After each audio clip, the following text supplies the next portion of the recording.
So I'm gonna make chorizo, homemade chorizo. And you could use soy, so it's nice and healthy. Or this, I'm gonna use Beyond Burger, the beef, which is 16 patties. That's about 3.5 pounds or so. But you can use pork, ground beef, ground turkey, ground chicken. You could mix them all. Really anything you want to use as beef. So for 3 pounds, 3.5 pounds, I'm using 2 ounces of peeled garlic, and I'm trying to use California grown, not the Chinese kind. So it's 2 ounces. Then I'm using about 2 tablespoons full of oregano, and please use Mexican oregano. Then about half a teaspoon of cumin, or cumin it's called. And then I'm also using a quarter cup of vinegar and 2 cloves. Don't use more than that because then it gets a little too spicy and it doesn't taste as natural.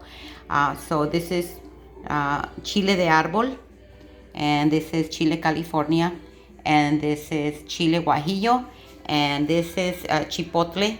So I'm only using 2 chipotles, 7, and 2 for this amount. So I've put everything in the blender. I'm going to start it up. You can use water to get this going. Later on, if you want to use more of the dry soy to get it to get a little bit thicker, that's fine. But we're going to start it up.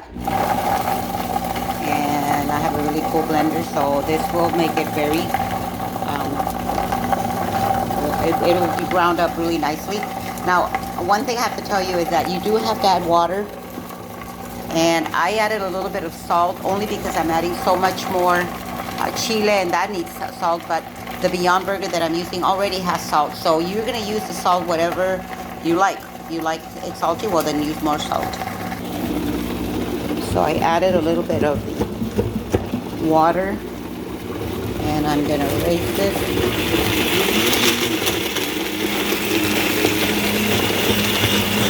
You're going to create a paste.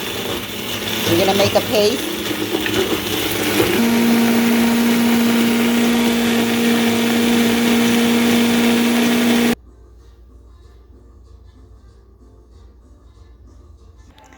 So I have added it to my meat or to my beef, or this, in this case I'm using Beyond Burgers.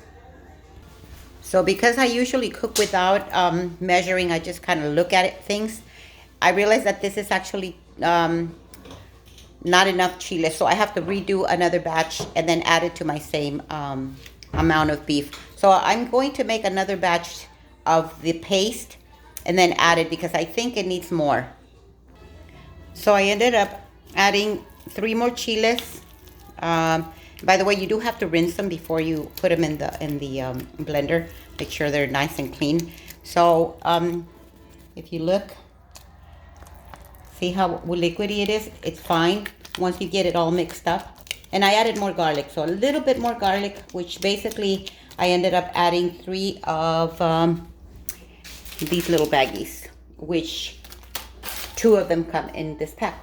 So I ended up using 3 of the little baggies, and it smells nice and garlicky. And you're not gonna eat the chorizo right away. You actually have to wait till the meat ferments a little bit. So once I get it all mixed up, I'm gonna put it individually, the little baggies.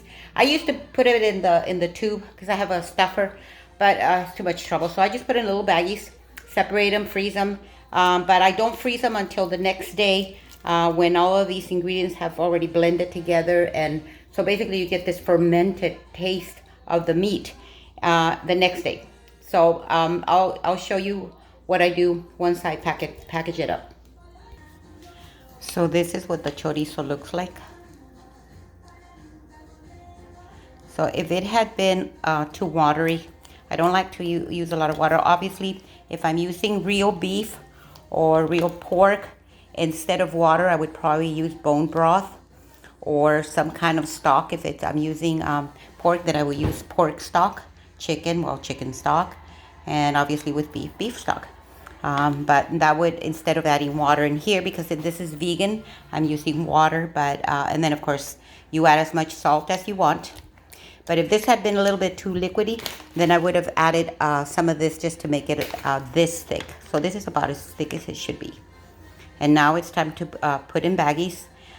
Or you could leave it like this and put in baggies tomorrow. The thing is that you let this sort of ferment for about a day. And then remember it has vinegar, so vinegar prevents bacteria from forming. So now it's going to be in the baggies. So I'm bagging it up in these little sandwich bags. And then I'm going to put in the refrigerator. And once I have all of these, I still have a few more to go, I will put them in the refrigerator, and tomorrow I can put them in the freezer. And that's how you make homemade chorizo.